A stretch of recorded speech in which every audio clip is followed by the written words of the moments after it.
मैंने बहुत देर तक उस शराब की बोतल को घूरा। आज मुझे यह कहानी आपसे साझा करनी ही पड़ेगी।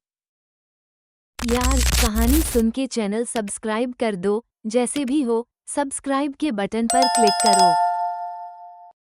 करीब 12 साल पहले की बात है, लेकिन वह समय आज भी मेरे जहन में वैसे ही ताजा है जैसे कल की ही बात हो। मैं 15 साल की थी।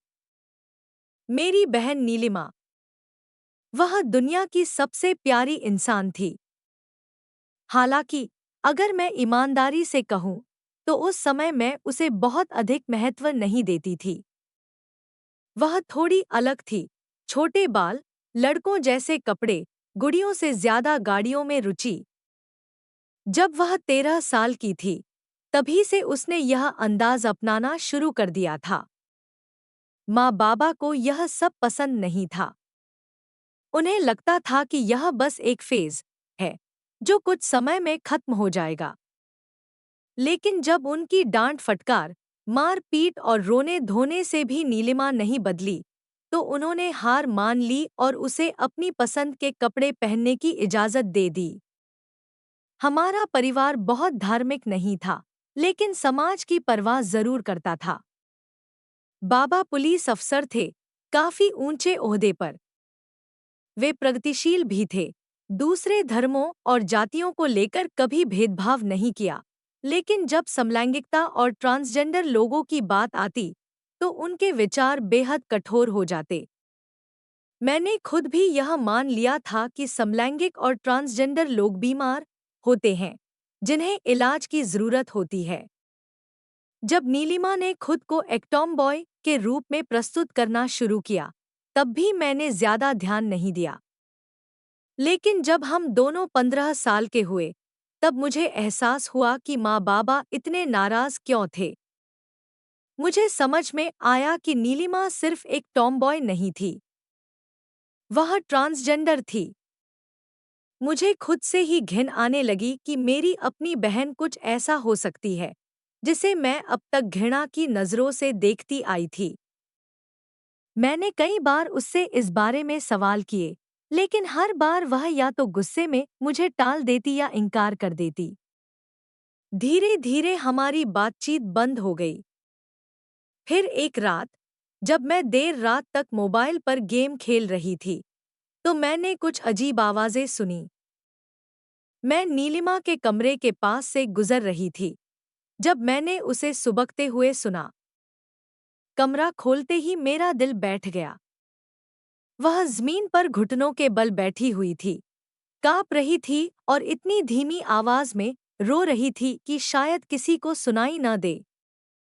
मेरे सारे पूर्वाग्रह, मेरी सारी नफरत उस एक पल में गायब हो गई।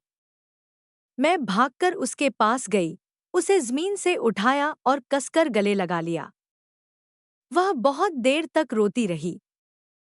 फिर उसने पहली बार मुझसे सच कबूला, मैं ट्रांस हूँ, दीदी, और मुझे बहुत डर लग रहा है। उस पल मैं भीतर से टूट गई थी। मुझे ट्रांसजेंडर लोगों से नफरत थी, लेकिन यह मेरी अपनी बहन थी, जिसने हमेशा मेरा साथ दिया था, जिसे मैंने हर रोज देखा था। मैं उससे दूर नहीं जा सकी, मैं उसे छोड़ नहीं सकी। मैंने पूरी रात उसके साथ बिताई, बस उसे थामे हुए। अगली सुबह जब माँ ने उसे जगाया, तो उसने मुझसे नजरें मिलाई। उसकी लाल आंखों ने मुझसे चुपचाप धन्यवाद कहा। इसके कुछ दिन बाद मैंने उससे कहा कि हमें माँ बाबा को सच बता देना चाहिए। शायद वे उसे किसी डॉक्टर से इलाज दिला सकें। लेकिन माँ ने हमारी बातें सुन ली। तू लड़का बनना चाहती है? उन्होंने चिल्लाकर पूछा। बाबा भी आ गए। उन्होंने मुझसे पूछा कि क्या यह सच था। मेरे सिर हिलाते ही बाबा का चेहरा गुस्से से लाल हो गया। उस दिन नीलिमा को बेल्ट से इतना पीटा गया कि उसके शरीर पर नीले काले निशान पड़ गए। माँ बाबा चिल्लाते रहे, नीलिमा रोती रही, और मैं मैं बस वहीं खड़ी रह गई, कुछ कर नहीं पाई। हमारा 16वां जन्मदिन आया, 14 फरवरी, वैलेंटाइन डे। लेकिन इस साल माँ बाबा ने नीलिमा को अनदेखा कर दिया।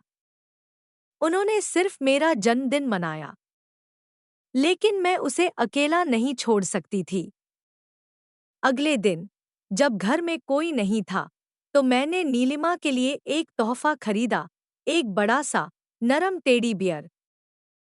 और साथ में एक चिट्ठी, जिसमें मैंने लिखा, मुझे तुमसे प्यार है, माँ बाबा कुछ भी कहें, लेकिन तुम मेरे भाई हो। मैंने वह टेडी बियर उसके कमरे में रखा और खेलने चली गई।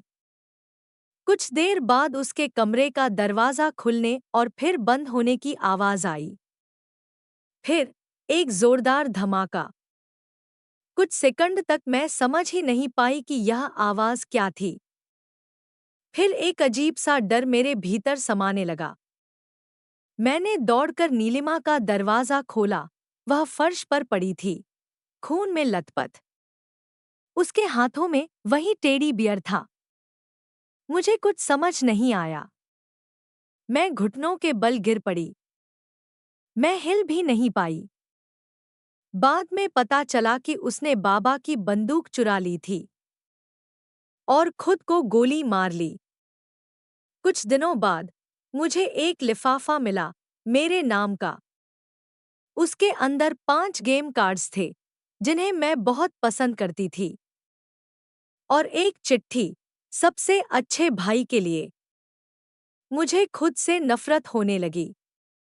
मैं जीना नहीं चाहती थी। आज भी वैलेंटाइन डे पर जब हर जगह दिल और गुलाब दिखते हैं, तो मुझे बस वो एक कमरा याद आता है, और वो टेडी बियर जो आज भी मेरे पास रखा है। मैं माफी चाहती हूँ। माफी चाहती हूँ कि मैं उसे बचा नहीं पाई। माफी चाहती हूँ कि मैंने उससे पहले नफरत की। माफी चाहती हूँ कि अब भी सांस ले रही हूँ, जबकि वह नहीं।